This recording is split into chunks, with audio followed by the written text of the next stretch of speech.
गले में बार बार खराश हो रही है और आपको फीवर भी है, तो आज की रेमेडी आप सभी के लिए कि हम बात करते हैं हमारे वीडियो के अंदर रीजन की, रेमेडी की और रिमूव की। तो चलिए सबसे पहले जान लेते हैं रीजन। अभी का मौसम है, ऐसे में सरद गर्म होने के चांस सबसे ज्यादा रहते हैं, लू लगने के चांस सबसे ज्यादा रहते हैं। तो अगर लू लग गई है या फिर आप गर्मी से बाहर से आए हैं और सरद गर्म आपको हो गया है, तो इस प्रकार से आपको हल्का हल्का फीवर होना शुरू हो सकता है। साथ में ही गले के कुछ संक्रमण देखने को मिलते हैं, जैसे कि गले के अंदर कुछ अटकता हुआ महसूस होगा, अचानक से ही उसपे खराश आने लग जाएगी, आपको बार बार खांसी करने की आवश्यकता होगी या फिर कई बार कफ और बलगम भी निकलने लग जाएगा। तो इस प्रकार से आपके गले में भी अगर संक्रमण हो रहा है और आपको फीवर भी आ रहा है, अगर फीवर ठीक हो चुका है लेकिन गले की खराश सही नहीं हुई है, तो भी आप इस रेमेडी को कर सकते हैं। सबसे पहले हम फीवर की रेमेडी को जानेंगे। जैसे कि नीम की जो छोटी छोटी सी डंडियां होती है उसको आप तोड़ लीजिए।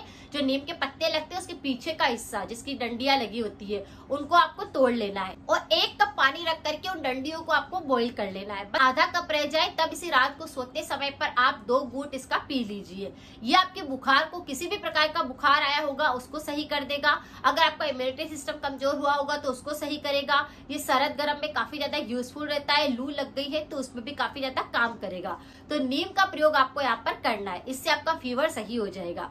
लेकिन अगर आपके गले में भी साथ में खराश हो रही है तो उसकी रेमेडी को भी आप जान लीजिए। सारे लोग ग्रीन टी पीते हैं, आपको भी यहाँ पर ग्रीन टी का प्रयोग करना है। आपको क्या करना है, 1 कप पानी रखना है और आधा छोटा चम्मच ग्रीन टी डाल देना है। ग्रीन टी बॉईल हो जाएगी अच्छे से, उसी के अंदर आपको अदरक का रस डाल देना है आधा छोटा चम्मच और आधा छोटा चम्मच ही काली मिर्च का पाउडर डाल देना है।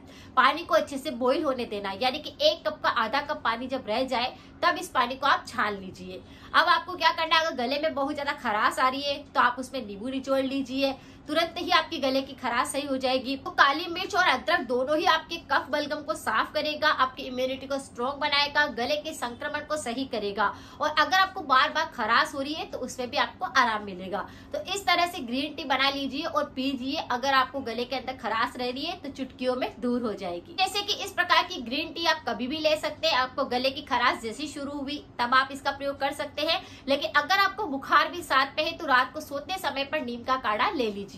ये छोटे छोटे से डंडियां बहुत ज्यादा काम करती है, इसके अंदर काफी ज्यादा औषधीय गुण होते हैं। गले के ऊपर मेरे और भी बहुत सारे वीडियो बने हुए हैं, अगर आप चाहें तो उनको भी देख सकते हैं। अगर जानकारी कुछ यूजफुल रही है तो सभी के साथ शेयर करें। मिलते हैं फिर नेक्स्ट जानकारी के साथ में। Thank you so much.